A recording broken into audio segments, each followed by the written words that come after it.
Erasmus. In 1987, the European Union first launched the Erasmus program.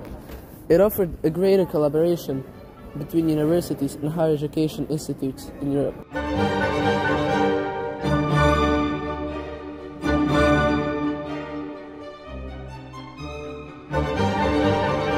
Setting up a coordinated and comprehensive system for international student exchange was necessary.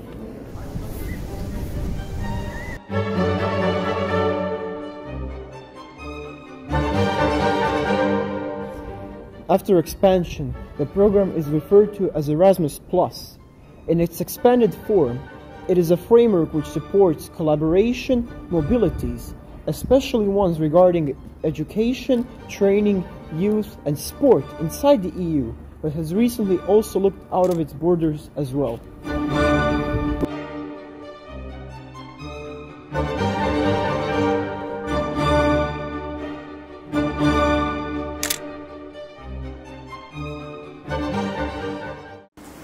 Hi everyone, I'm Katarina and I'm part of NECI, Network for European Citizenship and Identity in Portugal.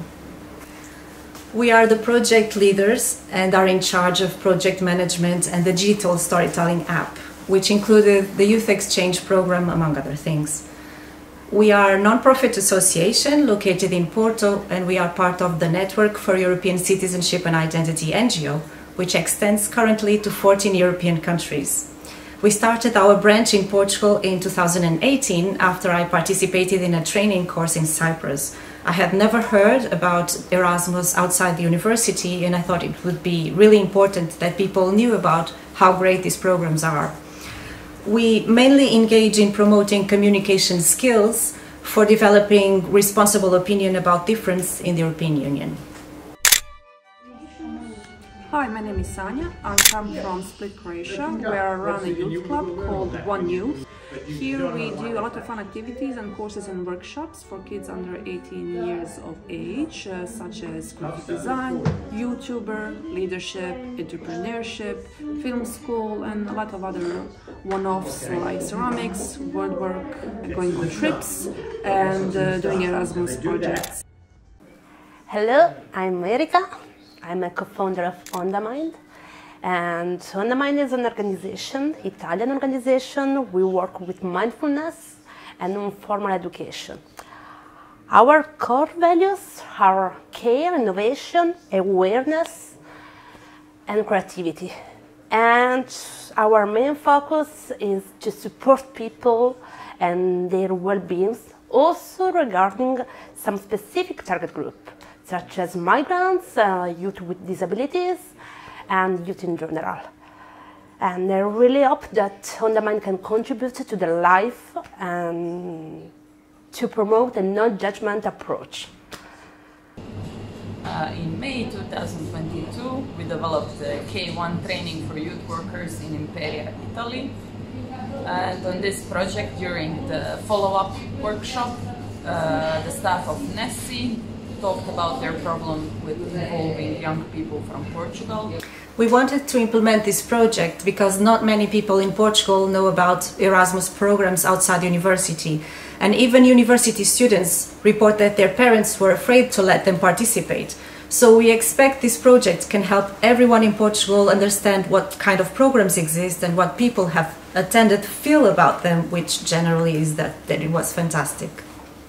Other organizations like from Italy and other Latin countries agreed that they have the same problem involving young people in European projects and in general to become active citizens in their societies. Several youth said to us that they didn't know about the European opportunities, and we strongly believe it's very important to at least let them know, because in this case they have the opportunity to travel, to discover new country, new culture, to meet up with new people through the European opportunities and European program. We knew that kids being involved in delivering the outcome would be very educational. Our main goal is to inform as many people as possible where they can apply for this kind of Erasmus trips. We know from our own experience that our kids, our members who are under 18, can't wait for us to come with another Erasmus project so they can be involved. They are always asking and always waiting, so we know that there are a lot of interested parties out there. We just need to inform them how to apply. We should schedule it for January. So we came up with the idea of this project, combined it with digital elements in developing an app, and choosing the method of storytelling as the most impactful one that was delivered during that training course in Italy. And afterwards we came up with the final idea and wrote the project several months later.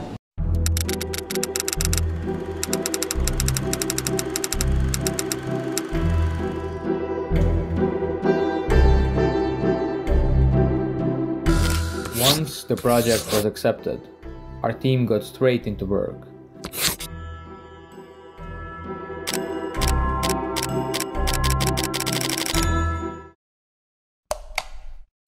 While at home, the Jedna Mladost team started working on visual identity. But the main three partners, Netsi, Ornamid, and Jedna Mladost, had some other job to do.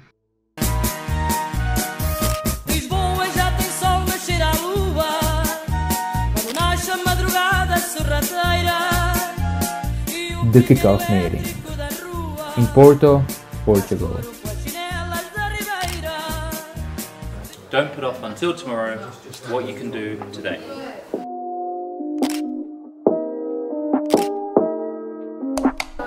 Once the Portuguese National Agency had announced the results and we knew that we got the project, Catarina from NEDSI was able to start planning the transnational meeting, and as we were doing that, Catarina organised the timetable, all the work that we had to do, which was ultimately planning the rest of the project, how we'd work together and who would do what.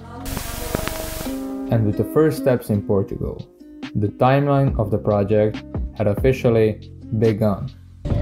Here we are in beautiful Porto. Today was our first meeting with Catarina and also Erika from Italy. We had a nice time discussing the project timeline, the budget and the web app that we're going to make for this project. The main goal of the kickoff meeting was to get to know each other a bit more because we hadn't worked together previously on a project. This project is really important to all of us. For me personally, it's because I really believe that being able to travel, study, visit other places is key in building empathy with other countries and people from other countries. By the end of the transnational meeting, we had everything planned, we'd got to know each other a bit better, and we were now able to start the work. Sing!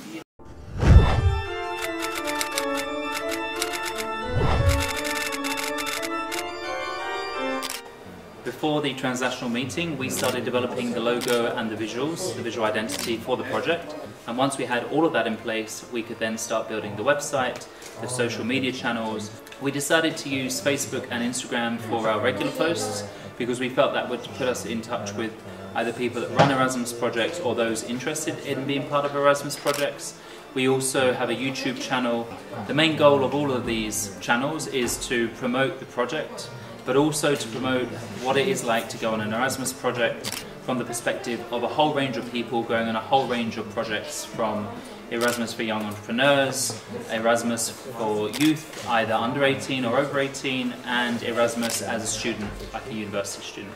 Throughout the project we've posted a variety of videos and photos from the project, stock photos, and we've done lots of reels from our trips to Portugal, seeing how the youth work together, some cultural events and some really interesting moments, including, for example, the boys wearing Ronaldo masks. Muchas gracias, afición. Este para vosotros.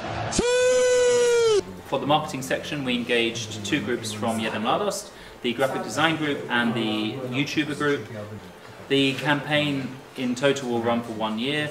There's always ways of growing and improving what we've done, but it was a great start for promoting Erasmus projects, to having those videos online, and it's something that we hope to build on in the future.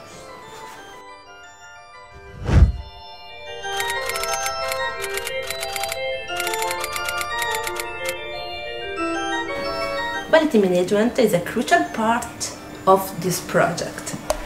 It started from the project proposals with the guidelines and is an ongoing project. This means that includes survey, and report evaluation in order to keep the high quality standard.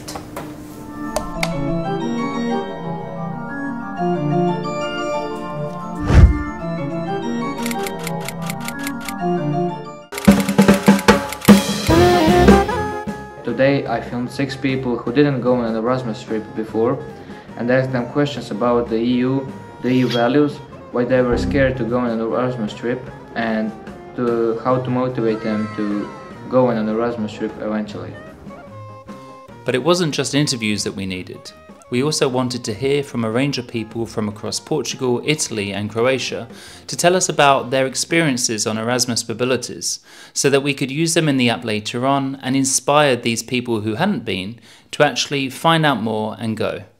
We put out a call to everyone to send us their testimonials and tell us why Erasmus is such a great tool for them. With all the videos collected, my name is Marina. I'm Nico. My name is Anna Maria. we went to Porto on a youth exchange to edit them, develop our skills and share our culture.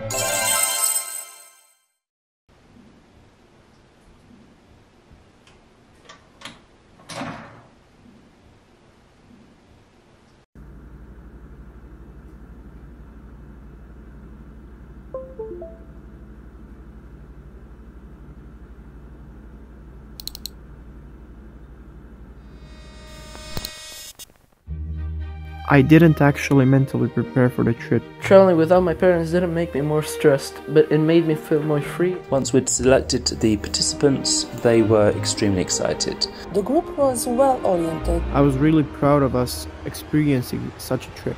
And the excitement began again.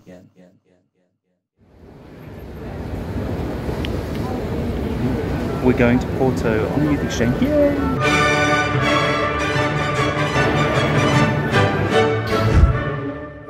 We had to wait for 2.5 hours because Wizz Air delayed the flight.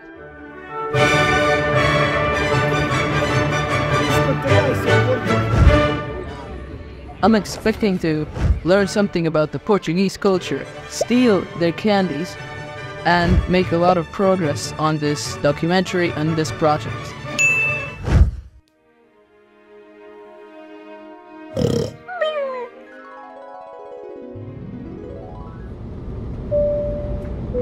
Ladies and gentlemen, we do thank you very much.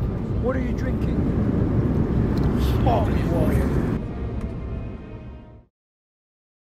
Piece of paper used for messages. Blah blah blah. Blah blah blah.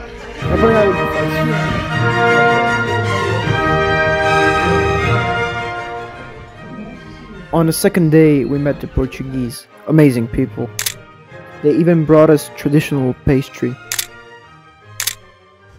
So what do you think about the sweet that we ate? It was very good. It was like the Croatian princess Krafna. Afterwards we did some icebreakers and we met each other.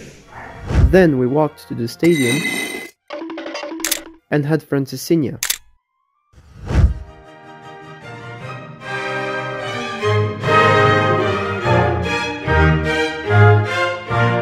We presented the Croatian history, geography and fun facts. We will present about Portuguese music, our food, our history, and a little bit about football and politics.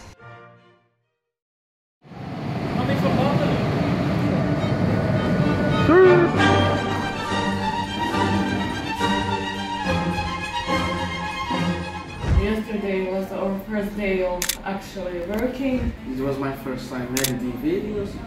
I liked it. Afternoon, we got an Uber to Museu of Cervalos.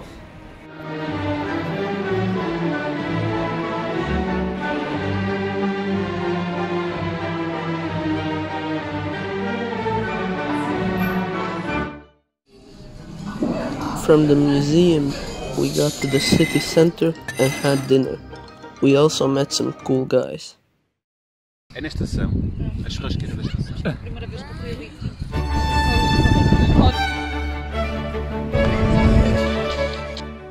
So in the morning, we did our transcripts for our video database. We created some sets for the animation. After our work session, we made lunch, which was risotto with prawns. We went to the beach. It was great seeing a sand beach for the first time in my life, because it's always mud or pebbles in Croatia. And we had drinks. After that, we went to a park and we had a picnic.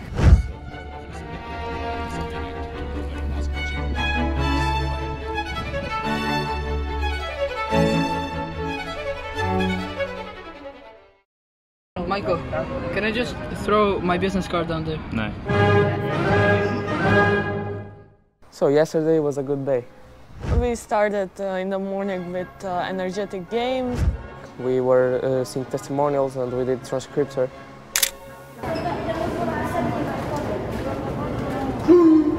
After lunch, we visited the Tower of Clérigos, the tallest building in Porto despite being 270 years old.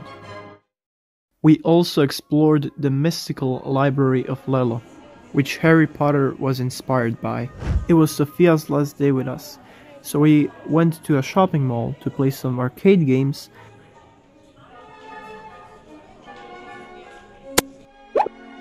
and also eat Taco Bell.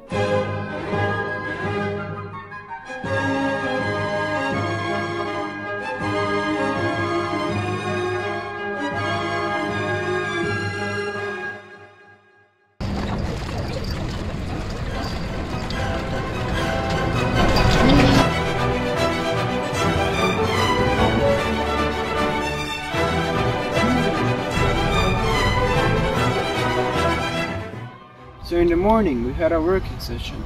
I filmed my testimonial. And I did animation for testimony.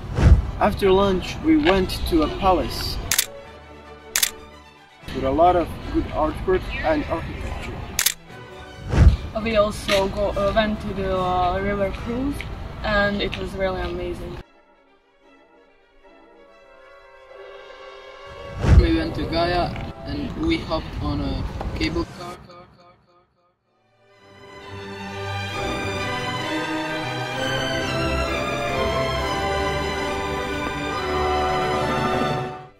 Having witnessed the city of Gaia and enjoying a traditional steak, we said goodbye to each other, vowing to meet again.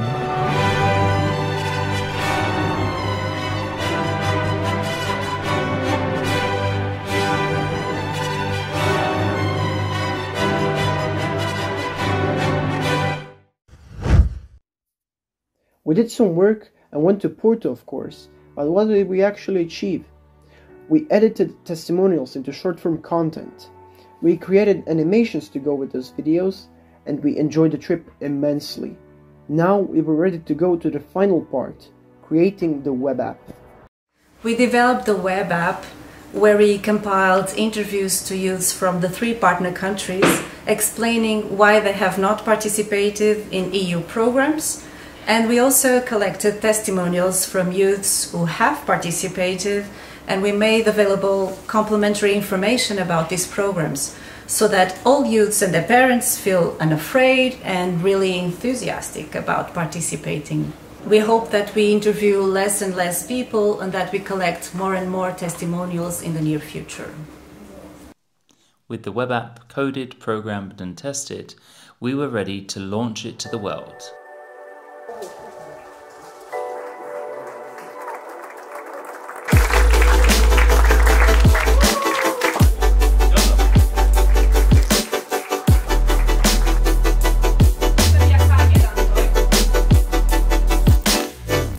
We held events in Portugal, Italy and Croatia, premiering our documentary, but also inviting people to use the web app. And that's how we wrapped up the project perfectly.